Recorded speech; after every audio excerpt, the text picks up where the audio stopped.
According to the glossary of virtues offered by the Jubilee Center for Character and Virtues, perseverance, the performance virtue, is described as the steady persistence in a course of action, especially in spite of difficulties. In simple terms, perseverance is about sticking with things. It means being hardworking and finishing what is started, despite barriers and obstacles that might arise. Perseverance involves organizing oneself to support activities, whether scheduling breaks, sticking to schedules, rewarding yourself along the way. But when all else fails, this strength helps a person to just barrel through a project till it's done. Perseverance is key to becoming someone whom others can count on, someone who is reliable even when the tasks they have to do are boring or hard. Habits come about because we repeat something over and over again. Persevering and not giving up at the first difficulty is typical of this. The kind of person who tends to give up when they face difficulties, of course, lacks perseverance.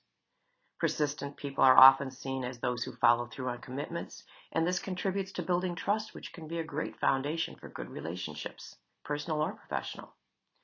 As we think back on all the virtues we have explored over these past weeks, perseverance can also take on another meaning. Some would say that we need to persevere in order to be virtuous, because virtue is building the habit of doing good. Thought leaders Peterson and Seligman believe that perseverance is a strength within the virtue category of courage, one of the 6 virtues that the subcategories have of 24 strengths. Courage describes strengths that help you exercise your will and face adversity, and they say that the related strengths aligned with courage are bravery, honesty, perseverance, and zest.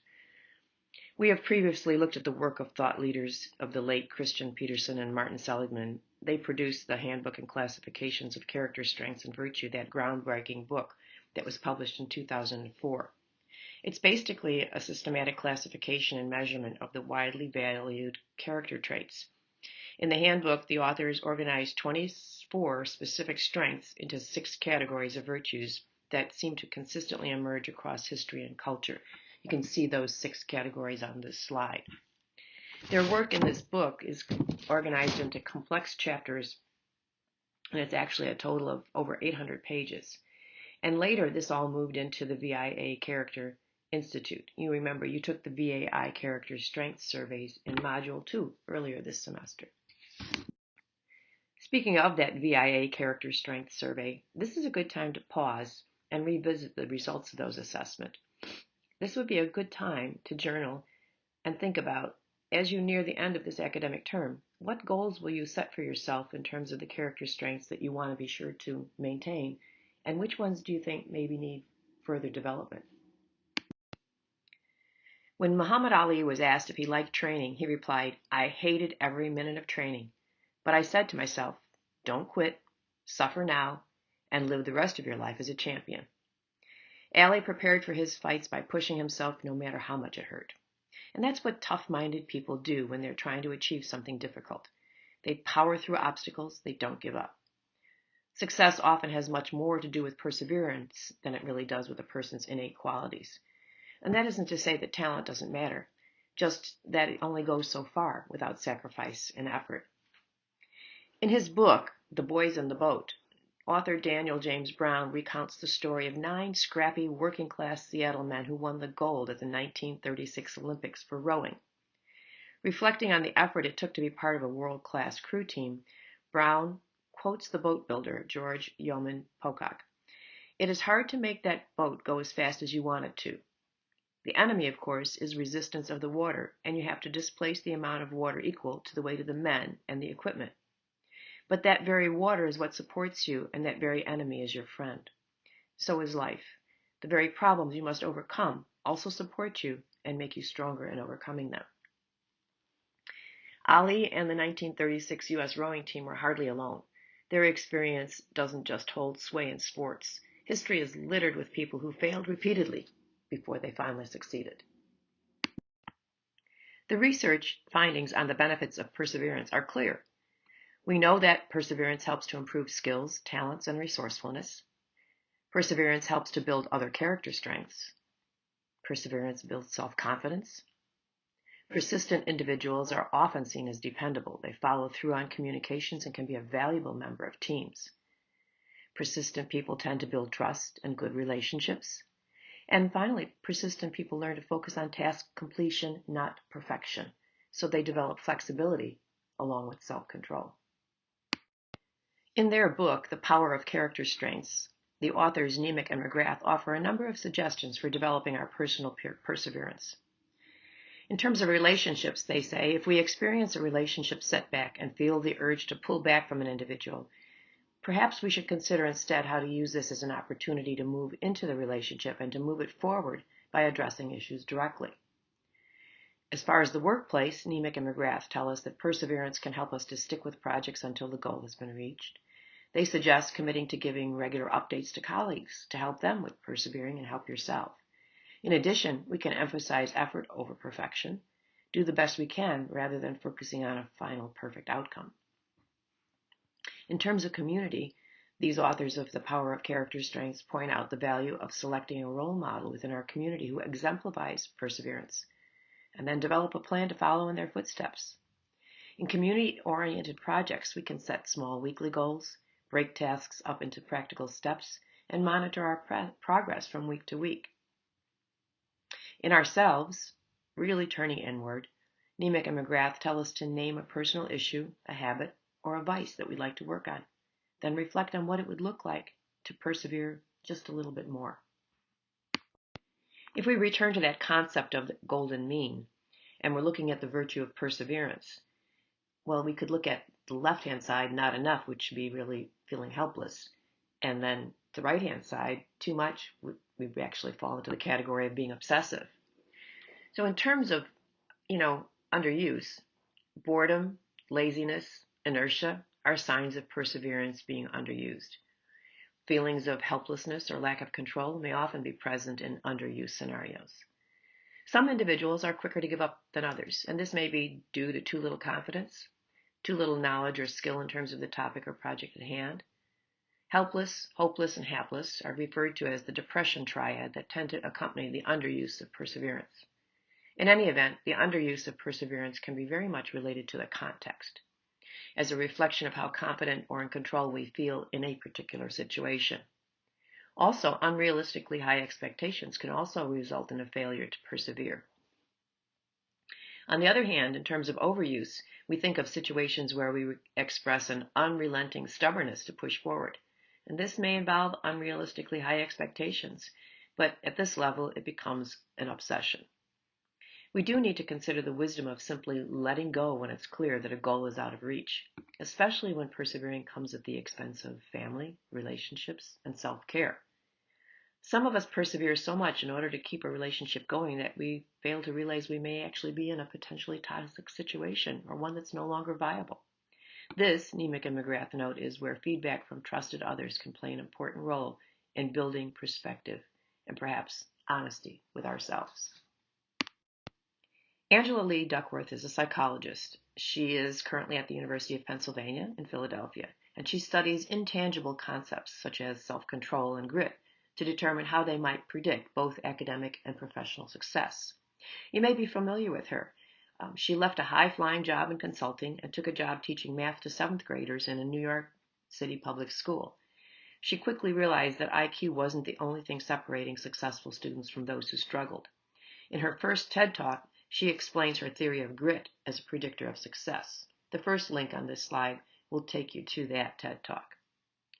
Subsequently, Dr. Lee became very well known for her research on a number of positive psychology topics.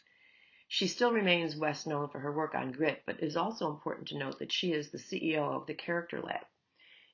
It'd be very interesting for you to click the second link on this page and take you to a playbook that it was designed on her website for Just Grit.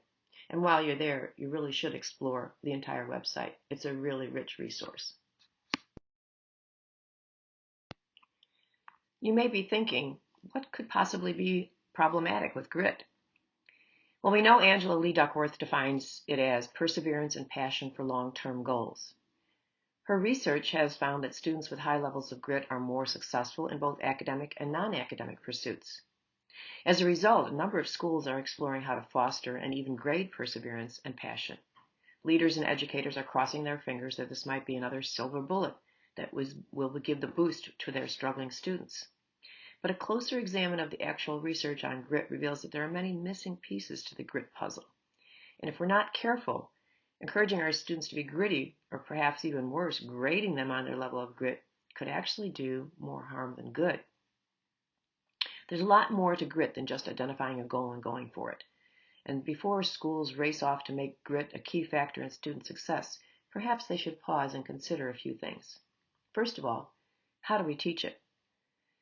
Duckworth is the first to admit that teaching grit is challenging. So how can schools expect students to develop something that they're not even sure they can teach or that students can learn, let alone grade them on it? Part of the challenge is that it's not known whether a person's level of grit can change. While developmental psychologists agree that a child's personality becomes more stable as he or she goes through certain developmental stages, we also know that Keegan's research suggests that these traits may actually change and grow gradually over the entire lifespan. So without a deeper understanding of child development, and it would be really unrealistic to assume that we can teach a child to increase his or her level of grit in a math class over the course of a semester, and then have them maintain that for the rest of their school career. Unfortunately, most school teachers and school leaders do not have a strong grounding in child development. Secondly, grit requires passion for long-term goals. Not a lot of students come to school with this in place. So the next question may be whether or not schools can help students create these goals. And the answer is maybe. Researchers who created a program to help students cultivate hope found that the first step was having students figure out what goals were important to them, not to their parents or their teachers. Otherwise, students had a hard time staying motivated to reach goals. Finally, the interplay of grit and emotions is something to really think about. Grit involves two psychological resources, self-discipline and self-control, both of which require the ability to manage emotions and thoughts. Yet the research on grit rarely, if ever, mentions the importance of emotions. And this is where the potential dark side of grit comes in. According to the U.S. Department of Education report on grit, persevering in the face of challenges or setbacks to accomplish goals that are extrinsically motivated, unimportant to the student, or in some way inappropriate for the student may potentially induce stress, anxiety, and distraction, and have detrimental impacts on students' long-term retention, conceptual learning, and psychological well-being. In other words, encouraging or forcing students to be gritty may in some instances actually do more harm than good. So here on the screen are a few lingering questions for your consideration. Please pause the video here and in your journal, jot your responses to these three questions. Dr. Carol Dweck is a Stanford psychology professor. I believe Angela Lee Duckworth mentions her in some of her videos. Carol Dweck believes that passion, dedication, and persistence count the most when children are cultivating their intelligence and talents. She says that when children are praised for the process they engage in, the hard work, strategies, focus, persistence, they become better learners. The Stanford News Service really recently interviewed Dweck on this topic, and they asked her what types of praise works with children. She answered that research shows that children who are praised for their intelligence or talents are not more motivated learners. In fact, when children are praised for their intelligence or talents, they shy away from challenges and are less resilient in the face of difficulty. However, when children are praised for the process they engage in, then they remain motivated learners. They're more likely to take on challenges and thrive in the face of difficulty. She also notes that research suggests that too much praise can be a bad thing. Students who were given constant praise for their work became dependent on the praise and lost their own motivation when the praise stopped. In short, praise can be powerful, but it can be a motivator or a demotivator. The second question they asked Carol Dweck was, what's better, a fixed or a growth mindset? She replied that when children are in a fixed mindset, they believe that their intelligence and talents are just fixed traits. They have a certain amount and that's that. However, when they're in a growth mindset, they believe that their intelligence or talents can be developed through hard work, good strategies, and help from others. They don't necessarily believe that everyone's equally smart or talented, but they do believe that everyone can grow. The important thing to keep in mind is that mindsets can be changed.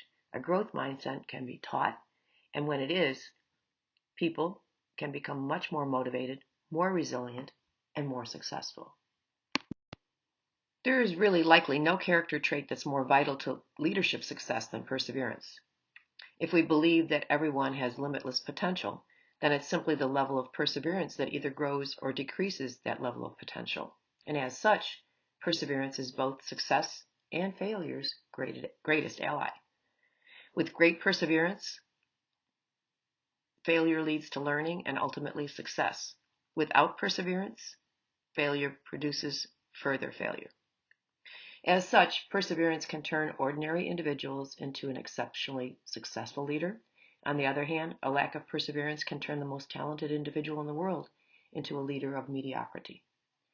Simply, perseverance or the lack thereof has a gravitational pull in either a positive or negative direction.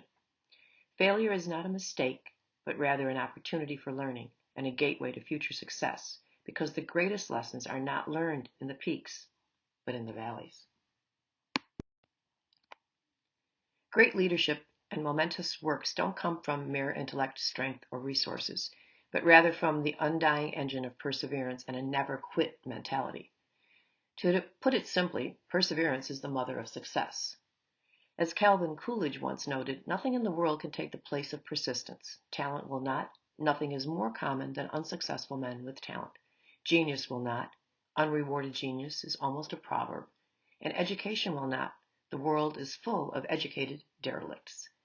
Persistence and determination are omnipotent. The slogan, "Press on," has solved and always will solve the problems of the human race. Also, for example, think about Thomas Edison, the inventor. He made 1,000 unsuccessful attempts at inventing the light bulb. And when a reporter asked him, how did it feel to fail 1,000 times? Edison carefully replied, I didn't fail 1,000 times. The light bulb was an invention that took 1,000 steps.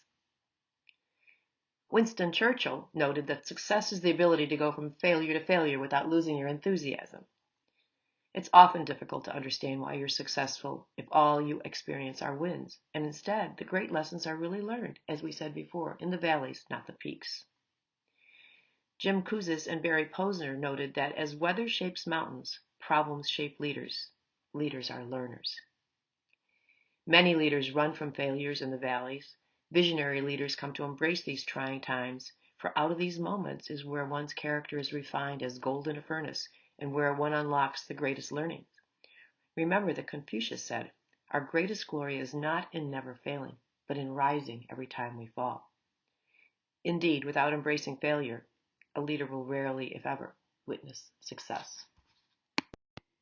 It's up to leaders not only to exude perseverance, but also to instill this character trait into those they are leading.